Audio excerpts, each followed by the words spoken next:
Hey guys, welcome back to this week's Warhammer episode of Chanman's Videos.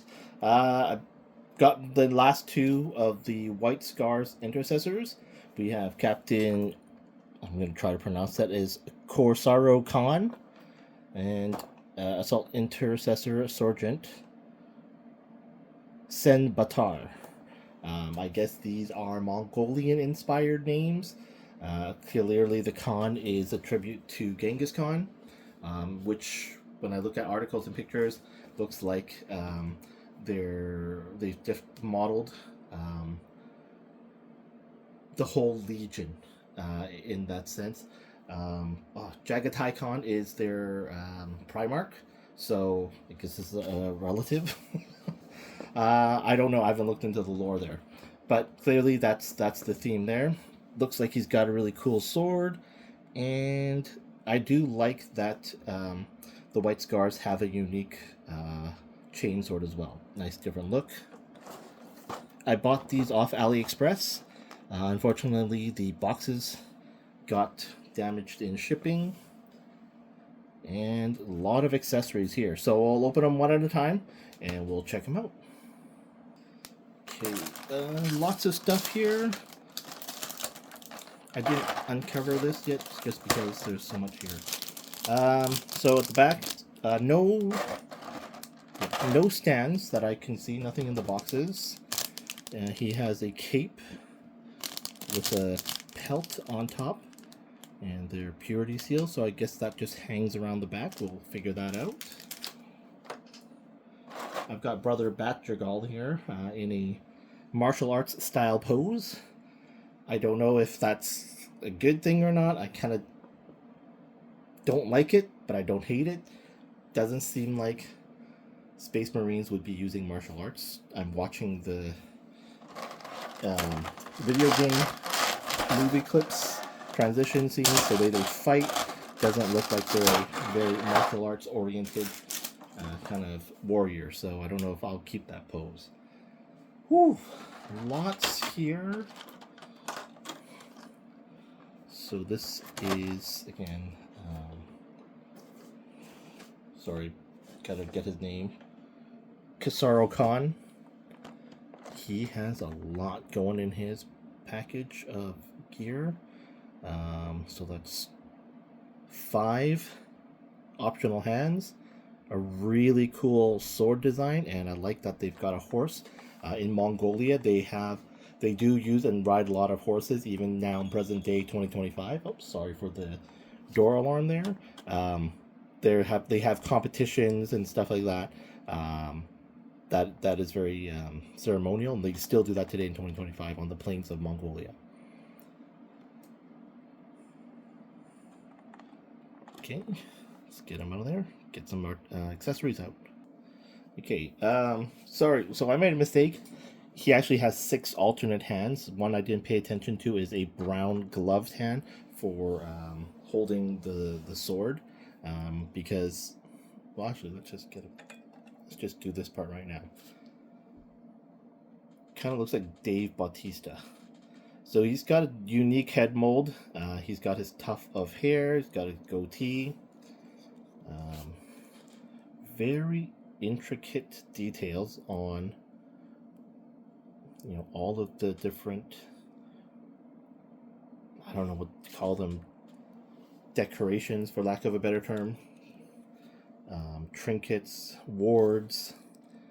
Just probably one of the more, actually, in regards to a Marine, more intricate designs. Like, look at all this stuff here. And even on his gauntlet, right, he's got that there. Again, he's got this leather glove versus his standard arm gauntlet. The legs, he's got different armor paint job, different decoration. I'm just doing a quick scan of my shelf. I don't think I have anyone that's got a decoration like that or a design like that on his shin and leg armors. Of course, you get the White Scars insignia. And again, just even with how they do the insignia design, the blade is clearly a unique looking blade design as opposed to your standard. Um, when I look at the blades overall, they do have a European style design, while with the White Scars they do have a more Asian design. In this case, again, Mongolian themed. The back's pretty standard, and on his, sorry, right here, it is a rectangular peg for the 3 skulls. And again, nicely weathered. Again, tiny skulls. They don't match to scale to his adult skull. Right, so I always make fun of that. And it just sits there. It doesn't lock in or doesn't feel like it's kind of wobbly. But it's okay, we're not playing with them, so it should be fine.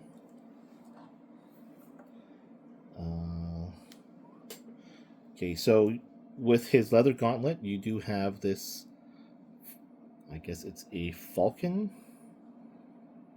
that will perch. He does have a square tab for that hole there. So I guess you're kind of, if you wish to display him with the bird, you're gonna have to have limited articulation or limited kind of poses to put him in. I'll figure that out later.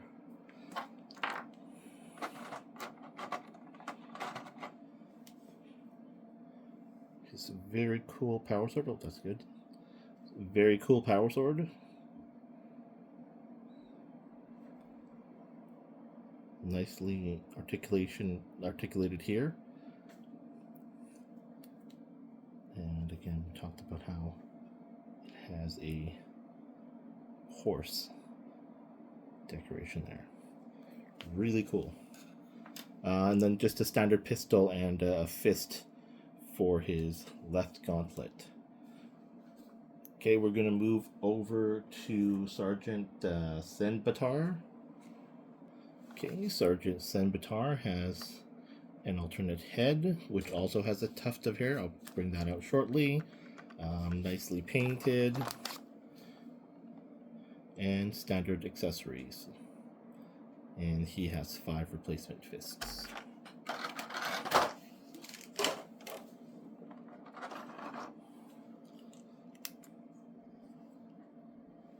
Oh, interesting. His backpack has the same peg, while Brother Batrigal doesn't. So I don't know if they just gave me the wrong backpack. Will it fit?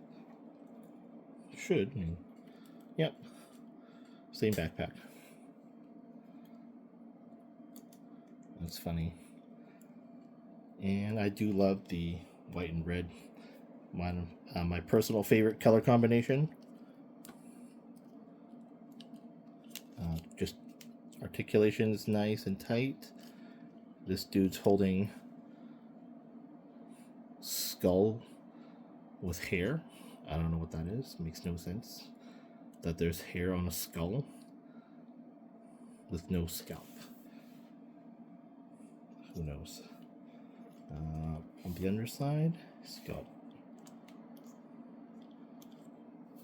that design there. Nice paint design. A unique look. Unique paint design. Just to make them slightly differentiated than the other figures. Everything else is pretty much stock. Same bolt rifle, same bolt pistol, same sword as Brother Barchigal. And again, uniquely curved blade, giving it an Asian or Mongolian kind of a theme. And then with his head He's got that tuft of hair, which is reminiscent of ancient Mongolian hairstyles. All right, let's get everything together, piece together, and see how everything looks. Okay, I've spent some time with the three figures, trying to think of what pose, and stuff to put them on the shelf. And this is going to be some advice for you guys who are thinking of buying this. Some information you won't know until you actually buy them, get your hands on. First thing is, these two newer figures, Sergeant, what's his name again? Tsendbaatar and Kor'sarro Khan. When I want you guys to know, if you buy these two figures, you're going to be very limited in how you pose them. I'm going to try to mimic the box pose for the sergeant, and the reason for that is, sorry, just gonna move you back. He's gonna fall over because he's back heavy, and the reason for that is, what's cool about these two figures are the accessories here, such as holding these two skulls, holding the actually I think it's more of a condor rather than a falcon. And so holding these two, which are key reasons why you may have wanted to buy these two figures in the first place, they don't give you, both of them do not come with a right gun wielding hand. So you only have left gun wielding hands, which means if you put that on here to hold a gun, you no longer have access to this decoration, right? Like the two skulls. That's why I bought it. It's cool. He's holding two skulls. Same thing as with the condor here. You bought him, or I bought him, because you want him to display the similar pose with it perched on top.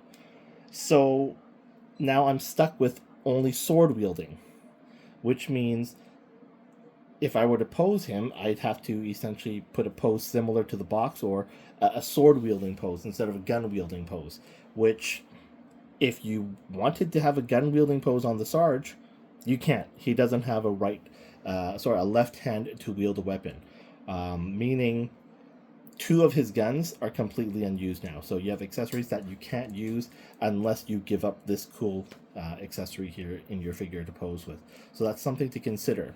Looking at the box art, they did give me a wrong backpack. They did give me another Kor'sarro Khan backpack, clearly, obviously, because of that square peg.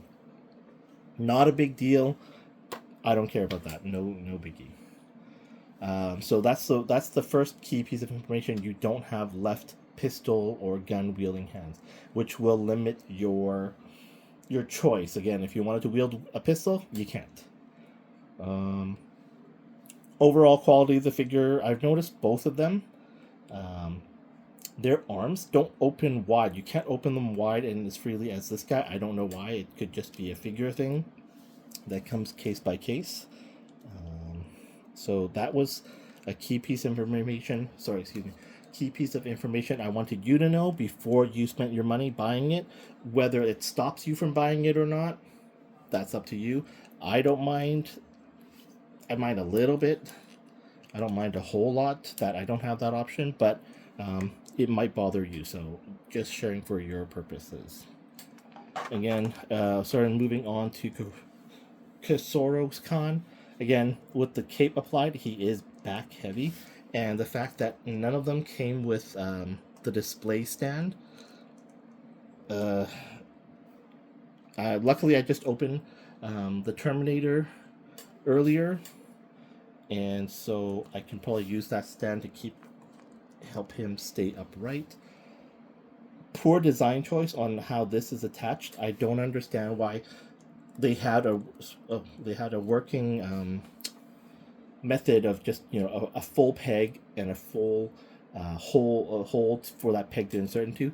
The weird clip-on thing on the back, I really had to spend a lot of time making sure it was wedged in there, and I think that's what their design was thinking. Just wedge it in, it'll be tight. It fell off several times on me. Same thing with the Falcon. The peg and the hole were, I guess the hole is too shallow, the peg is too short, and so again I did have to stress to put it down there. And what I believe is, if you have to use a lot of effort and stress to kind of push two things together, chances are that you're going to break them. Noticing with the figures as well, swapping out the hands and the fists, I didn't want to stress the actual connector, where you have the two the ball heads with that arm. I didn't want to stress breaking it by putting too much force to put the fists, because I was swapping out hands. Highly recommend using a hair dryer on the fist. Softens the plastic up and just makes wielding the sword, when you're swapping fists and hands out, that connection to the wrist, a lot easier. Reduce the risk of breakage on that harder plastic. So because of the restrictions of posability, I don't want to have two sword wielding guys, so I've swapped out his sword and put on his rifle. And then that's when I noticed, and I'll see if it comes well across, his hand for some reason seems like it's too small in comparison to the grip. So if you look there, the fingers don't wrap around the handle where you hold the gun securely, and this thing will easily jostle off. So that's why I've got it pinched in with his armor. First time I've experienced something like that, so just thought I'd highlight the 3 instances where I thought just different. Yeah, that's it. Overall, I really like the design. I like the way the figures look. I'm going to keep the helm on those two, although they all have helmetless heads. I actually prefer the helm with the helmets on, like the way they look. And I'm not unsatisfied. I'm not unhappy with the figures. I think they look great. They're going to go next to my Imperial Fists and my Blood Angels shelf. That's going to be, as I was saying, as mentioned in a previous video, sort of the jumble shelf where I don't have a lot of everything, but I'm going to have a little bit of everything. That came around. While I don't have a lot of one faction, I'm going to have a few figures of multiple factions together. And so, as always, when I wrap up the video, if you have any questions or comments, please share them with me, and I'll do my best to respond to them. You can do me a favor. If you like the content, please give it a subscribe, a share, and a like. Help my channel grow. I do want to hit a personal goal, just of trying to get to 10,000 subs. I'm not a monetized channel. I don't get any money from this. So if you can help me out to do that, just to help me with that goal, I'd really appreciate it. Thank you so much.